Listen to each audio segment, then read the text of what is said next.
Hello and welcome everyone, and thank you for joining us from around the world for today's launch of the Global Status of CCS 2025 report. My name is Jessica Oglesby, and I'm based in Washington, D.C. and serve as head of events at the Global CCS Institute. And it's a pleasure to welcome you to this year's report launch. First, a bit about us. The Global CCS Institute is an international think tank working to accelerate carbon capture and storage worldwide. Headquartered in Melbourne, Australia, with offices around the globe, we collaborate with governments, industry, and civil society to scale CCS through insights, advocacy, and partnership. We're proud to serve as an official UNFCCC observer and secretariat of the Carbon Management Challenge, advancing practical, high-impact climate action across our diverse global membership. Our members span the CCS value chain and include governments such as Australia, China, Japan, Saudi Arabia, the United Kingdom, and the United States. The Global Status of CCS report, or the GSR, is our flagship publication. It provides the latest global data, analysis, and insights on CCS projects, policy, and progress. It's the definitive reference for tracking how CCS is growing around the world and how collaboration across sectors can accelerate deployment. Today's presenters will share some of this year's top insights, including global project and financial trends, as well as regional updates from Asia Pacific, the Americas, China, Japan, Europe, and the Middle East and Africa. To begin, I'm delighted to introduce a message from our CEO, Jared Daniels, who will share his perspective on this year's report and the future of CCS. Hello, everyone. I'm Jared Daniels, CEO of the Global CCS Institute, and I'm delighted to have you joining us for the launch of the Global Status of CCS 2025 report. 2025 has been an eventful year for climate action. While decarbonization efforts continue, geopolitical and economic pressures have created short-term uncertainty.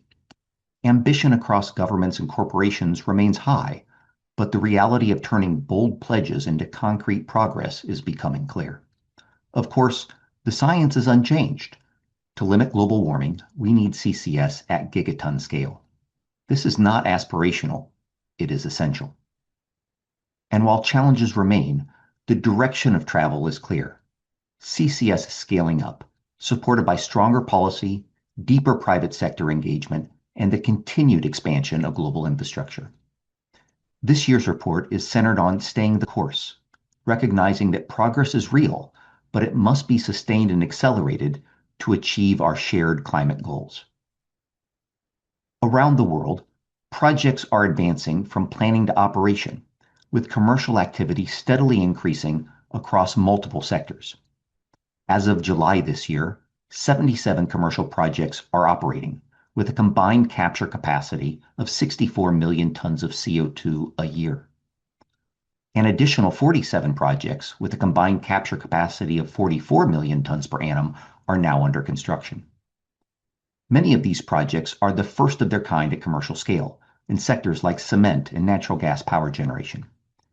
These breakthroughs mark a critical step in demonstrating that CCS can be deployed across diverse industries and play a central role in decarbonizing critical industrial sectors. Notably, this year we've seen that different regions are charting increasingly distinct paths to scale CCS that reflect local priorities, resources, and market conditions. Some areas are accelerating deployment through strong direct government support for projects and infrastructure, while others are laying the regulatory and policy foundations needed to attract investment and drive future growth. Taken together, these trends highlight regional differences in pace and approach, but all point toward the same outcome: CCS moving to delivery at global scale. Importantly, this year we've seen the financial sector step up its engagement, with non-recourse debt secured for initiatives like Net Zero Teesside and the Northern Endurance Partnership. Robust policy frameworks, offtake agreements, insurance products, and standardized project finance approaches are helping turn carbon management into an investable, scalable opportunity worldwide. While policy and finance are crucial, progress does not happen in isolation. International collaboration remains central to scaling CCS deployment. Multilateral efforts like the Clean Energy Ministerial and the Carbon Management Challenge are fostering international collaboration and expanding CCS's geographic reach. 34 countries now include CCS in their NDCs under the UNFCCC, with Switzerland and Uruguay among the latest additions. Vietnam and Slovakia are developing their first CCS projects, underscoring the technology's truly global trajectory. These international efforts reflect a shared understanding. All forms of carbon management, from point source CCS to carbon dioxide removal, are essential to reach net zero while continuing to supply the energy, cement, steel, and fertilizer the world needs. It is in part thanks to these collaborations that carbon management is steadily progressing toward required deployment levels amid the uncertainty of the past 12 months. Progress is undeniable, but staying the course is essential as the need for CCS has never been clearer. Governments, industry, and finance must work together to close policy gaps, build infrastructure, and scale investment to reach the gigaton levels required for net zero. Collaboration, clear frameworks, and persistence will determine success. Looking ahead, the Institute will continue working with global partners to share lessons, remove barriers, lower costs, and drive the growth of CCS worldwide. Thank you again for joining us. We look forward to working alongside many of you in advocating for CCS soon. Thank you, Jared. Now, to provide a global overview of the report and highlight developments across the Asia-Pacific region, I'll turn things over to my colleague, Po Boon. Hello and welcome everyone, and thank you for joining us today. I'm Po Boon, General Manager of Strategic Advocacy, Growth and Engagement at the Institute, and it is so good to have you all at this year's launch of the Global Status of CCS report. As Jared mentioned, 2025 has been a year of real progress for CCS, though it has also come with its fair share of uncertainty. That's why our team this year, staying the course, is so important. It reflects two realities. First, one that measures progress that is being made, and second, that to reach gigaton scale carbon management, we need consistency. Consistency in policy, in investment, and in infrastructure development. Let's turn to the numbers. This slide summarizes the growth over the past year. 2025 was another year of steady progress as CCS project pipeline continues to grow. Since the release of last year's report, a record number of projects have moved into operation and construction. To put this into numbers, we now have 77 projects are now operating, 47 projects in construction, and over 600 projects are in advanced or early stages of development.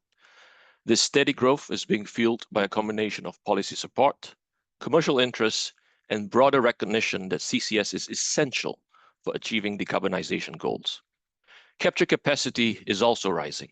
Across all projects, whether in operation, in construction, or in development, we now see over 500 million tons per year of capacity. That's a 23% increase from last year's report. And importantly, we're seeing a growing number of dedicated CO2 transport and storage projects.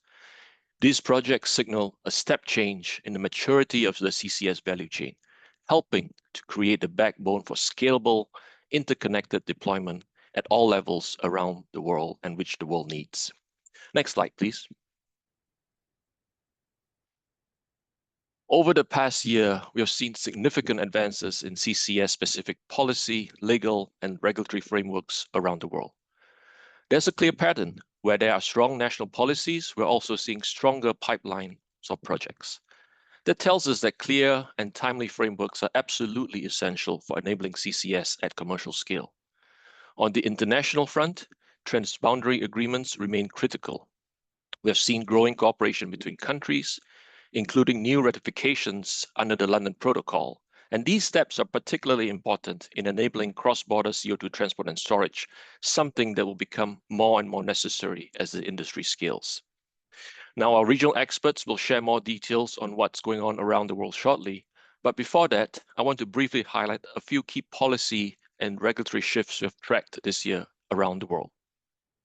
So starting with the Americas, in the US, the picture is somewhat mixed. Federal support through the 45Q tax credits continues, despite some reversals in broader climate policy. Now, at the state level, we are seeing new legislation to enable carbon management activities. And then in Brazil and Canada, extended incentive schemes and new legislative proposals are helping to build momentum. At the EU level, the Commission is increasingly positioning CCS as a critical part of net zero commitments. Member states are moving ahead with integrated CCS into national policies, often with direct project support. And in the UK, we have seen successful investment outcomes for government-backed projects, sending a strong signal to the market. Moving on to the Asia-Pacific region, Japan has strengthened its CCS commitment, including a new legal framework for domestic CO2 storage. In Southeast Asia, Indonesia and Malaysia have implemented legislation to support both domestic and cross-border operations. And we are seeing growing regional collaboration. Countries such as Australia, Japan, Malaysia, Singapore, South Korea, Indonesia are all part of ongoing discussions around transboundary CCS. In the Middle East and Africa, we are seeing government-driven progress with major project-level developments and more policy attention. And then lastly, in China, CCS is receiving sector-specific support, alongside signals that the carbon trading market may expand to include CCS as an incentive mechanism. So at a high level, it is clear, policy and regulatory frameworks are maturing across regions, and that's directly enabling project deployment. Next slide, please. As CCS projects mature, we're now seeing the financial sector step up with new investment structures, private capital, and carbon markets helping to turn potential into real deployment. For the first time, we have seen CCS projects secure non-recourse debt. Examples include Net Zero Teesside and the Northern Endurance Partnership. This signals growing confidence from the financial sector that CCS can deliver long-term value. Now, several factors are helping to build this market confidence. Some of them Jared had alluded to earlier. They include robust policy frameworks, secure offtake agreements, standardized contracts, emerging insurance solutions, and structured project finance models. Private capital is increasingly entering this space. In May of 25, MEA partnered with global infrastructure partners to co-own CCS assets across Europe. This is a clear signal that institutional investors are taking CCS seriously.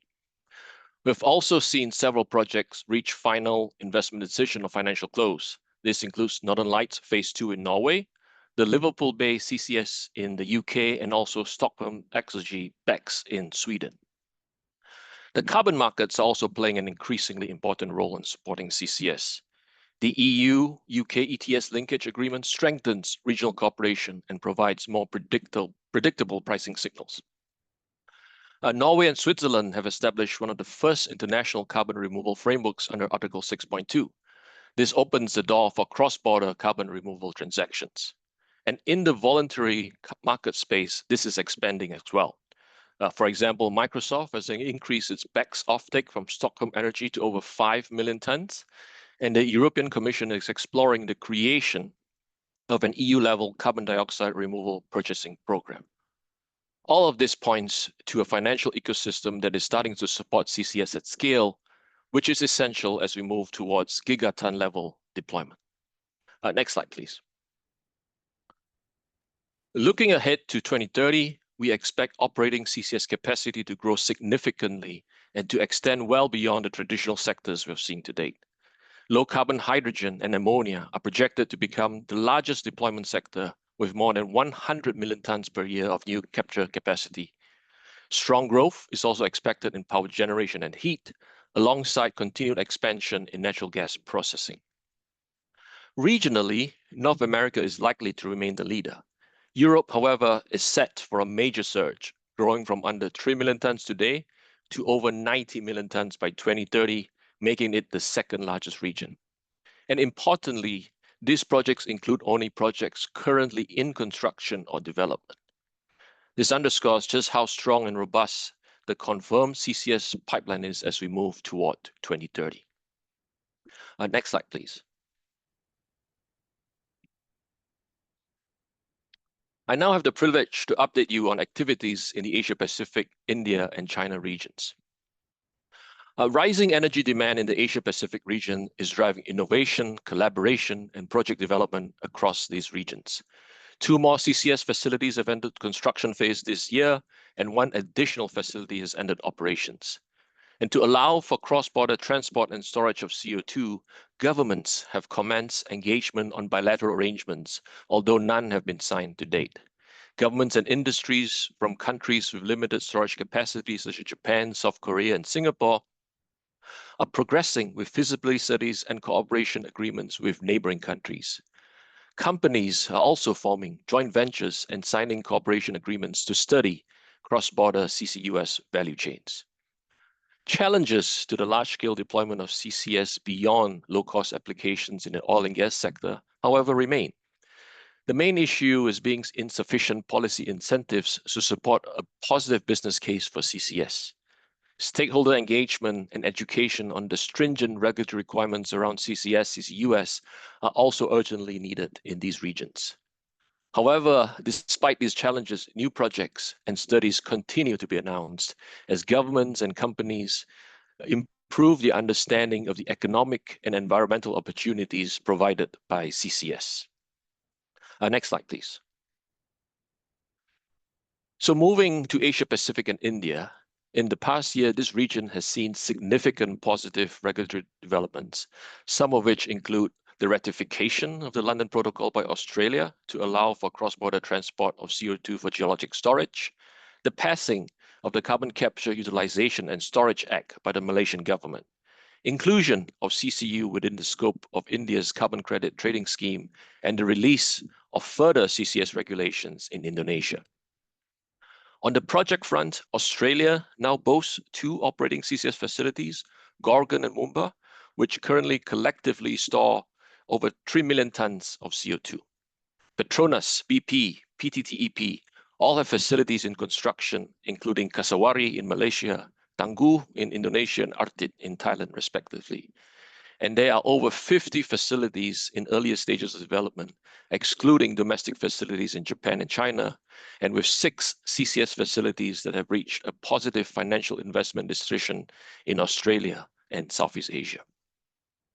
Indonesia, Malaysia, Thailand, Australia continue to position themselves as storage hubs with regulatory frameworks, licensing regimes, commercial models either in place or beginning to take shape. The transport of CO2 by ship from capture hubs to storage operators is critical to the optimum deployment of CCS in the Asia-Pacific region. Larger ships better suited for longer shipping distances with capacity of up to 80,000 cubic meters are being designed by various shipholders for the Asia-Pacific markets. Mitsui OSK Lines and Mitsubishi Shipbuilding are in the process of developing the world's first liquefied CO2 and methanol combination carrier, significantly increasing CO2 transport efficiency. Next slide, please. And as we move to China, where China continues to strengthen its climate change efforts with notable progress on CCS development across policy, across project deployment, and across technology innovation. On the policy front, in March of this year, China announced the expansion of its national carbon trading market to cover steel, cement, and aluminum industries. The central government is also actively exploring dedicated support for CCS. For example, under the Advanced Green and Low Carbon Technology Demonstration Project Implementation Program, we have 7 CCS projects receiving funding in April this year. In addition, policymakers have signaled support for large-scale demonstrations, particularly in the coal power sector. At the project level, China has advanced CCS deployment in coal power, chemicals, cement, and also pipeline infrastructure. The most significant milestone is Huaneng's 1.5 million tons per annum CCS project, the largest facility of its kind integrated with coal-fired power plant.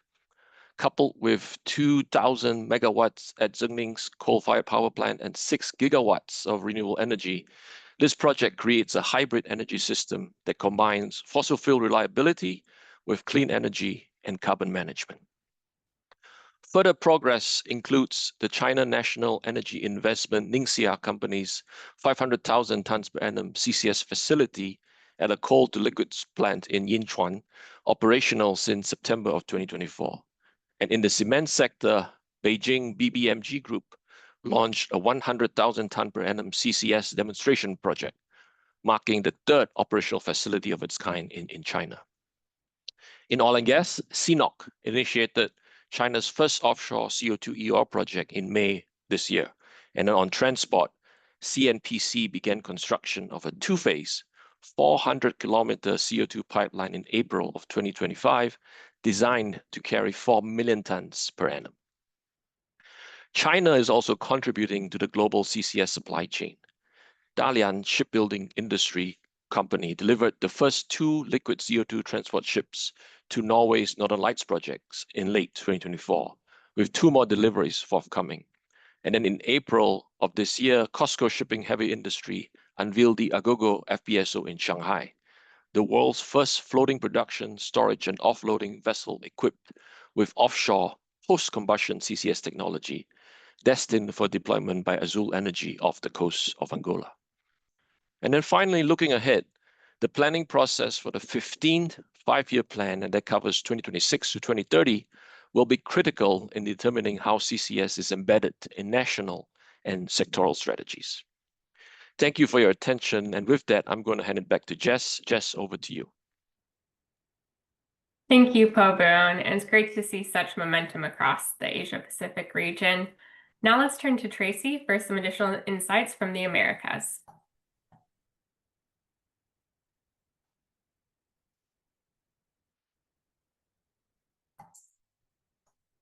Hello and good morning. My name is Tracy Radasta, and I'm the head of the Americas for the Global CCS Institute. The Americas continue to lead global deployment of CCS with over 223 million metric tons of CO2 already securely stored and more than 30 operational projects.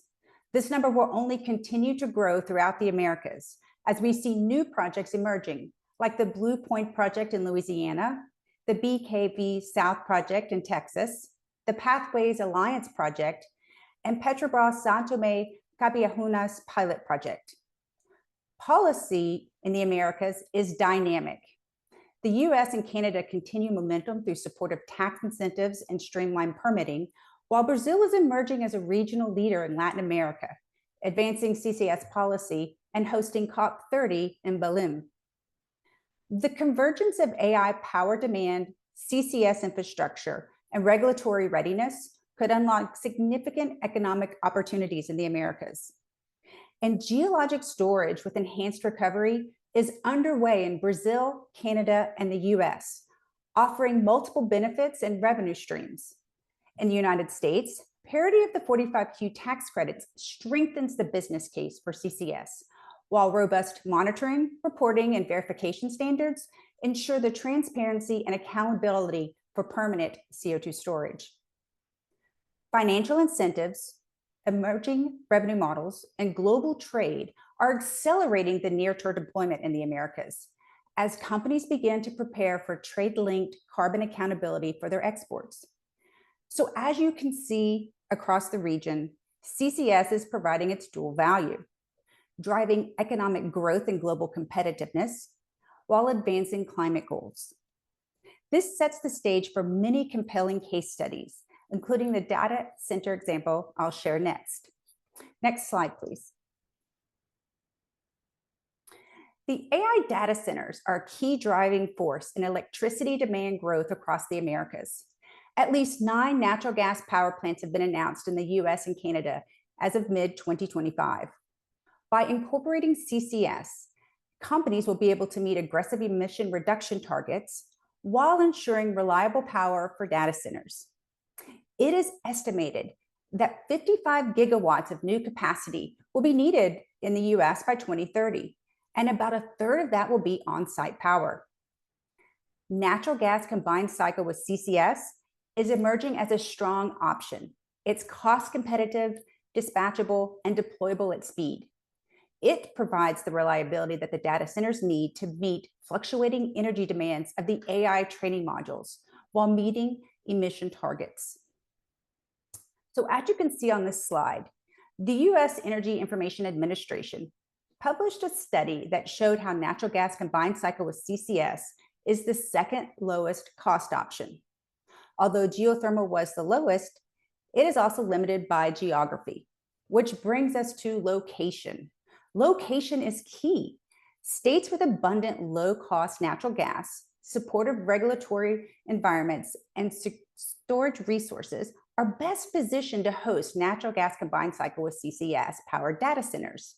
This offers a strategic trifecta: energy reliability, economic development, and emissions reduction.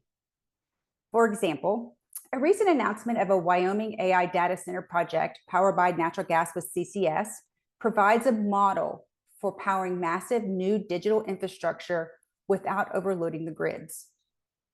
So to conclude on the Americas, the convergence of AI data centers, energy reliability, and carbon management presents a transformative opportunity.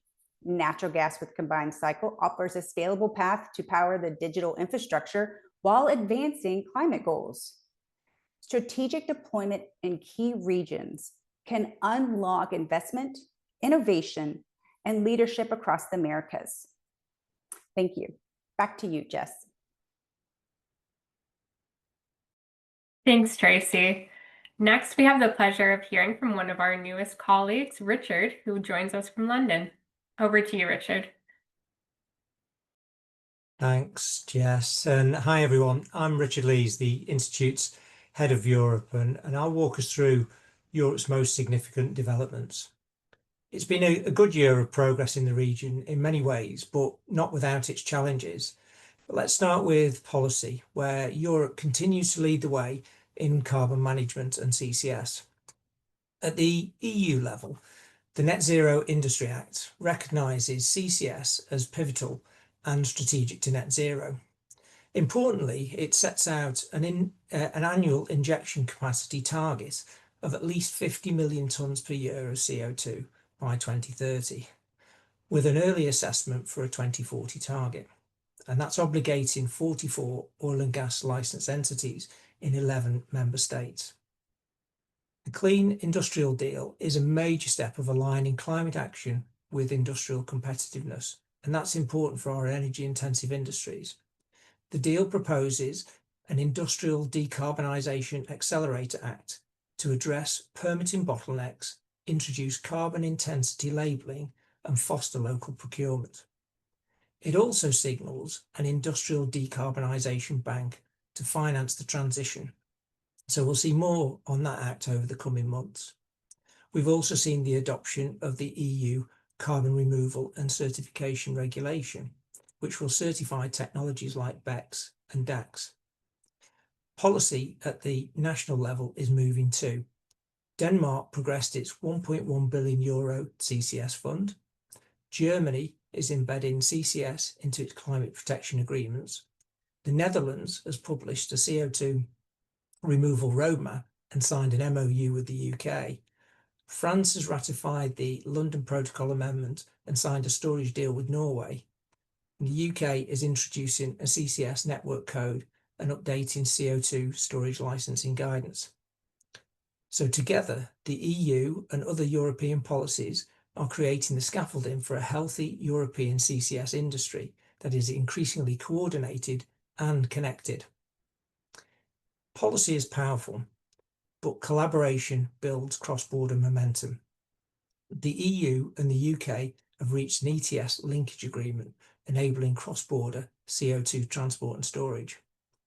We've also seen the first Mediterranean CCS cooperation agreement between Greece and Egypt, and Norway and Switzerland Article 6.2 agreement under the Paris framework to facilitate the trade of carbon removals internationally. France and Germany have progressed on London Protocol ratification, is also essential for cross-border CO2 transport. On the next slide, we can see that despite the policy progress, it's not all smooth sailing. Political volatility risk isn't unique to CCS, and public acceptance remains a hurdle, as we saw in France with the Picasso project. So we need to do more to inform, communicate, and educate. We still face access restrictions to offshore storage outside of the European Economic Area, and cross-chain risk remains an area for attention. Even with an incomplete policy landscape, where there's policy, there are projects.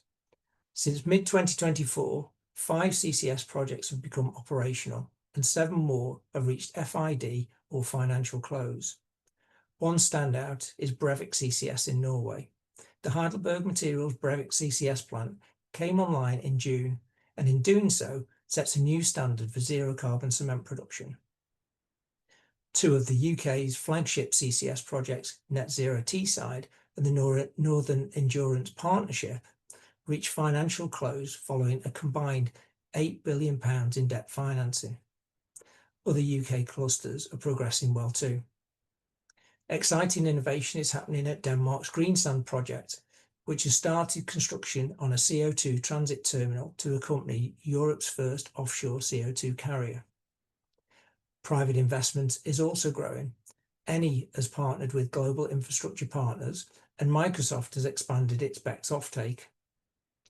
At the EU level, the Innovation Fund is now accompanied by a clean industrial state aid framework, which offers more flexibility to member states. So in summary, Europe's CCS policy, financing, and therefore operational project landscape continues to evolve in the right direction. Policy frameworks are becoming increasingly integrated, cross-border cooperation is expanding, and real projects are being delivered. That's just some of the exciting things that are happening in Europe. Now back to you, Jess. Thank you, Richard. Now I'd like to invite Hiroshi Nambo to share updates from Japan. Thank you, Jess. Hello, everyone. My name is Hiroshi Nambo, Japan representative of the Global CCS Institute. It is my pleasure to present the Japan section of this year's report. Okay, Japan is taking clear and steady steps to move CCS forward. According to Japan's 7th Strategic Energy Plan and the National CCS Roadmap, CCS is indispensable for achieving energy security, economic growth, and carbon neutrality at the same time. Japan aims to mitigate 240 million tons of CO2 per year by CCS in 2050. In May 2024, the government enacted the CCS Business Act, a comprehensive legal foundation for exploration, storage, and pipeline operations. Backed by these solid policy and regulatory frameworks, CCS in Japan is now moving from demonstration to full-scale commercial operations. At the first major step, JOGMEC launched 9 advanced CCS projects, first mover commercial project, 5 in Japan and 4 overseas. Because of limited domestic storage potential, cross-border CCS is very important to Japan. Negotiations are now underway with Malaysia, Australia, and other countries to establish frameworks for CO2 transport and storage. In order to begin operation around 2030, each project needs to reach a final investment decision by 2026. Japan is developing incentives to support commercial CCS deployment, such as climate transition bond and a new funding scheme to subsidize both CapEx and OpEx. From 2026, Japan plans to start a new system called the GX ETS, a national cap and trade and emission trade scheme. Okay. Regarding technology development, Japan is advancing the development of liquefied CO2 shipping technology. Demonstration projects are supported by the government, and 7 major shipbuilders and shipping companies are working together to develop a standard design for LCO2 carriers. Japan is also accelerating CO2 capture R&D through the Green Innovation Fund. 7 major projects are ongoing to develop low-cost capture technologies using solid solvent, metal organic framework or MOF, membranes, cryogenics, and electrochemical separation. Good news we received yesterday. Nobel Prize in Chemistry has been awarded to Professor Kitagawa from Kyoto University for his pioneering research on metal organic frameworks, which can be applied to CO2 separation. In fact, this field is also strongly supported by the Japanese government R&D programs. Okay, in summary, Japan's CCS journey is accelerating with strong momentum. A solid legal framework has been established. 9 business model projects are now progressing. International collaboration is advancing to build robust regional CCS network, and technology innovation is being accelerated with strong government support. Japan will do its best, but CCS can succeed only through global cooperation. That's all for me. Thank you very much for your attention. Back to you, Jess. Thank you, Hiroshi. Now, to round out our regional perspectives, we'll hear from Mohammed on developments in the Middle East and Africa. Hello, everyone. Thank you, Jess. I'm Mohammed Abu Zahra, Chief Regional Officer, Middle East and Africa with the Global CCS Institute. CCS momentum in the Middle East and Africa is becoming more and more visible on the map. We have 3 operational projects in Qatar, Kingdom of Saudi Arabia, and United Arab Emirates. There are more than a dozen of projects under different stages of development or currently under construction. The focus in the region has been on giving the priority for the CCS development hubs, enhance the value chain for decarbonization, and also to support and enable low carbon export for products such as hydrogen and ammonia. The drivers for CCS deployment in the region has been mostly coming from net zero targets from different countries. We have multiple countries in the region with targets of 2050 and 2060, different industrial mandates and targets for CCS deployment from the major energy companies in the region. And also we started seeing more and more engagement for the private sector and global partnership, which is expected to push the deployment of CCS forward. There have been major investment coming from the region in the CCS, which materialized into partnership in large-scale CCS projects. A good example of that, the ADNOC ExxonMobil Texas CCS project. There are some other support and framework advancing in the region to support technologies development, for example, with lots of piloting and testing for direct air capture technology, modular piloting, mineralization, and other technological options. It has been a very good progress over the last years in the Middle East and Africa. However, we still have major challenges related to regulatory gaps, limitations on financing and business models, and also we need to see stronger compliance carbon markets, which will help in scaling up CCS. Next slide, please.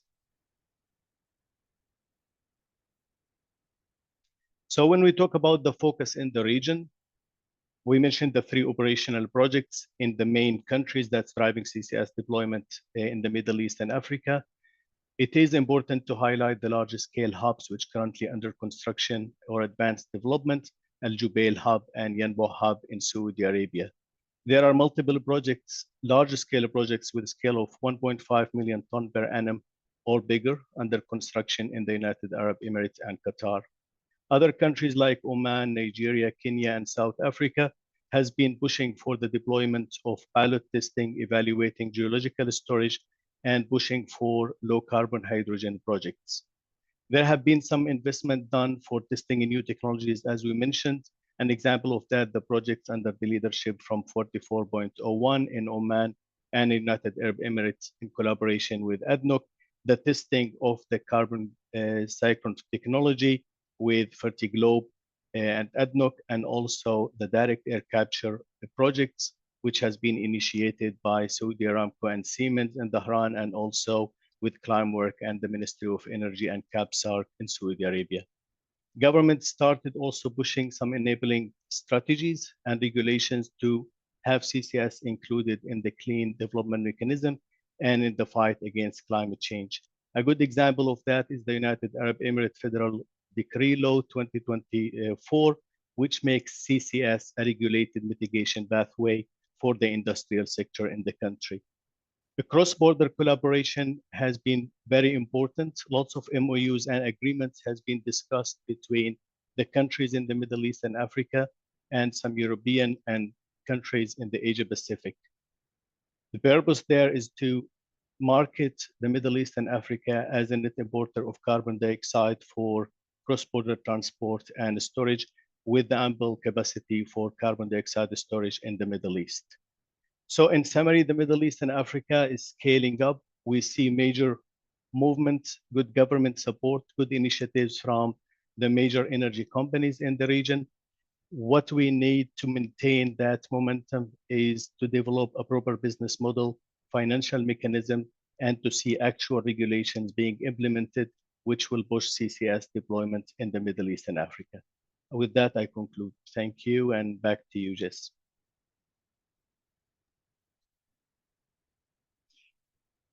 Thank you, Mohammed, and thanks to all our speakers for sharing these insights from around the world. The Global Status of CCS 2025 report is now live on our website. You can find the link on the screen and in the chat, as well as scanning the QR code. We encourage you to explore the full report for more information on everything you've heard today. A recording of this webinar will also be available soon in the resources section of our website. And if you're interested in becoming a member or collaborating with us on the Global CCS conversation, please reach out to us at info@globalccsinstitute.com. Thank you all for joining us today, and we look forward to continuing this important work together.